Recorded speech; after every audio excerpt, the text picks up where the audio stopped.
महत्त्वाची बातमी सुरुवातीला। निवडणुका आल्या की मराठी माणसाची आठवण येते असं म्हणत मुख्यमंत्री देवेंद्र फडणवीसांनी नाव न घेता उद्धव ठाकरेंवर हल्लाबोल केलेला आहे। मुंबईतील कार्यक्रमामध्ये बोलताना मुख्यमंत्री देवेंद्र फडणवीस यांनी उद्धव ठाकरेंवर घणाघात केला। फेक नरेटिव्हची फॅक्टरी अजूनही सुरूच आहे। आगामी महापालिका निवडणुकीच्या पार्श्वभूमीवर पुन्हा मुंबई कशी महाराष्ट्रापासून वेगळी केली करणार अशा भाषणबाजी सुरू होईल असा टोला सुद्धा त्यांनी उद्धव ठाकरेंना लगावला।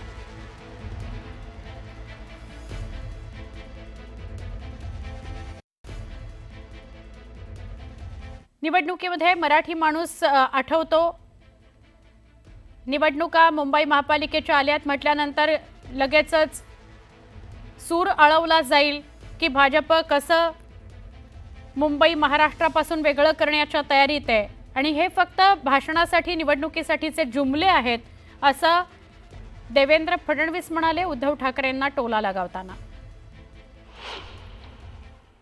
निवडणुका आल्यानंतर यांना मराठी माणूस आठवतो आणि अनेक वेळा मला तर लक्षातच येत नाही यांना लाज का वाटत नाही।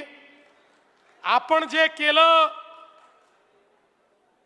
त्याच्याच विरुद्ध बोलायचं आणि जिंकलो जिंकलो जिंकलो सांगायचं। इंग्रजीला पायघड्या घालणारे लोक नाही आहेत।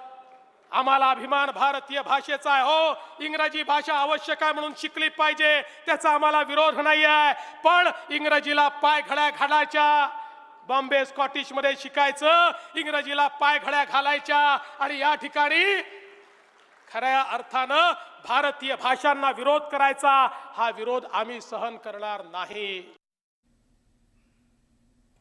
ठाकरेंची मुलं इंग्रजी शाळेत शिकतात या सीएम देवेंद्र फडणवीस यांनी केलेल्या आरोपांना आदित्य ठाकरेंनी उत्तर दिलं। ठाकरेंनी मराठीचा आग्रह धरला, पण ठाकरेंची मुलं जी आहेत ती सगळी बॉम्बे स्कॉटिश मध्ये गेली। तुम्ही स्वतः बॉम्बे स्कॉटिश मध्ये शिकलात। तुम्हाला असं वाटलं की कुठे एक सुप्रीमसिस्ट असा इंग्लिश मध्ये शिकल्याने आपल्याला का खरं ऍडव्हान्टेज मिळतो? म्हणजे काय होतं काय त्याचं? बघा, मी आता आपण कुठच्या भाषेत बोलतोय मगासपासून? मला एक शब्द सांगा की मी इंग्रजीत बोलतोय। सगळं आपण अस्खलित मराठीतच बोलतो ना। बरं, मराठी भाषेत देखील घरी आमचं वातावरण मराठीच असतं। आणि दुसरी गोष्ट म्हणजे कदाचित नुसतं देशातली नाही, नुसतं आशिया खंडातली नाही, तर जगातली एकमेव मुंबई महानगरपालिका असेल जिथे आम्ही मुंबई महानगरपालिकेच्या शाळेमध्ये IB board, ICSE board, IGCSE board, CBSE board आणि SSE बोर्ड हे सगळे आणले। जिथे त्या शाळेला गळती लागली होती तिथे 10,000 ऍप्लिकेंट्स आले 4,000 सीटसाठी। आम्हाला ऑनलाईन लॉटरी काढायला लागली। म्हणजे ज्या शिक्षण पद्धतीत मी जाऊ शकलो आणि शिकू शकलो, माझं हेच स्वप्न होतं जे मी पूर्ण करून दाखवलं। असं आहे की गुजरातची मंडळी CBSE शाळेमध्ये जातात, त्यामुळं त्यांना भाषेचा अभिमान नाही आहे का? त्यांना का लागू करत नाही मग हिंदी? म्हणून कुणाची मुलं कुठल्या शाळेत शिकतात म्हणून मातृभाषेला विसरा असा आरोप करणं योग्य नाही, असं माझं स्पष्ट मत आहे। पॉलिसीवर बोलत असताना व्यक्तिगत लेवलला जाऊन कधी बोलत नसतो आपण। पॉलिसीवर बोलत असताना सामान्य लोकांच्या मुलामुलींना काय महत्त्वाचं आहे हे बोलणं तितकंच त्या ठिकाणी महत्त्वाचं आहे आणि त्या दृष्टिकोनातूनच आम्ही म्हणत असतो। पण झालं असं आहे की GR मागे घ्यावा लागला। दिल्लीवरनं आलेला आदेश हा कुठेतरी तसा राबवता आला नाही, यामुळे काही नेत्यांचा इगो तिथं कुठेतरी हर्ट झालेला आहे। त्यांना त्या बाबतीत वाईट वाटतंय आणि वाईट वाटत असल्यामुळे काहीतरी बोलायचं म्हणून बोलून जायचं असं कुठेतरी धोरण सरकारने अवलंबलंय असं आम्हा सगळ्यांना त्या ठिकाणी वाटतं। मिस्टर प्रधानमंत्री, त्यांना सांगा या देशातल्या सगळ्या इंग्रजी स्कूल, इंटरनॅशनल स्कूल ज्या परदेशातून तुम्ही ते घेऊन येताय त्या बंद करून टाका ना। RSSची मागणी आहेच, करून टाका ना बंद। एक GR काढा ना, एक उत्तम GR काढा। तुम्हाला GR काढण्याची फार हौस आहे। देवेंद्र फडणवीस एक GR काढा निदान महाराष्ट्रात तरी।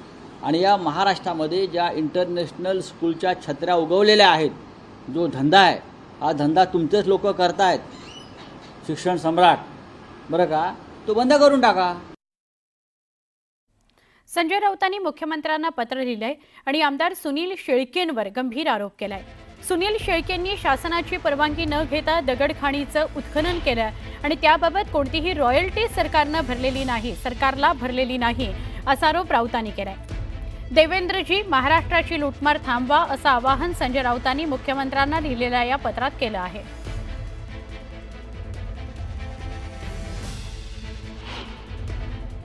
आणि हे जे मावळचे आमदार आहे सुनील शेळके, त्यांनी हजारो कोटीची रॉयल्टी MIDCच्या जमिनीवरती खाण उद्योग सुरू करून बेकायदेशीरपणे हजारो कोटीची रॉयल्टी सरकारची बुडवली. त्याबाबत सविस्तर तपशील मी त्यांना पाठवलेला आहे.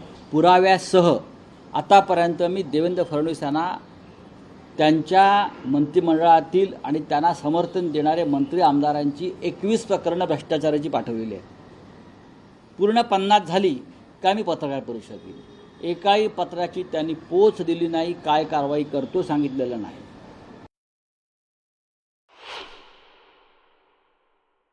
सरकार बरोबर जो आहे, सरकार के साथ है वो सेफ है, असं आहे.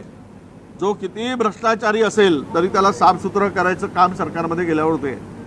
आणि म्हणून हे सगळे लोक पळवापळवीचं काम चाललेलं आहे. तुम्हाला अनेक किती लोक, शेळकेंचंच काय, राज्याला लुटण्याचं काम सुरू आहे, राज्य लुटून खाण्याचं काम सुरू आहे. आणि जो सत्तेमध्ये आहे, सत्तेच्या बरोबर आहे, त्याला लुटण्याची मुभा आहे. त्याच्यावर कुठलीही कारवाई सरकार करू शकत नाही, कारण सगळेच चोर बसल्यावर कुणावर कारवाई करायची हा प्रश्न.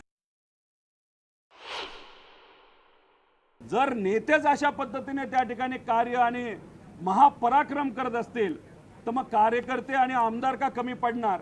त्यामुळे संजय राऊत साहेबांनी जो मुद्दा त्या ठिकाणी मांडलाय, नक्कीच त्याच्या मागे कुठला ना कुठला तरी अभ्यास हा असू शकतो. आणि मग हजारो कोटी रुपये जर अशा पद्धतीने सत्तेत असणारे मंत्री आणि आमदार काढत असतील, त्यामध्ये खोलात जाऊन लक्ष देण्याची जरूरत आहे. खरं काय हे लोकांसमोर आलं पाहिजे.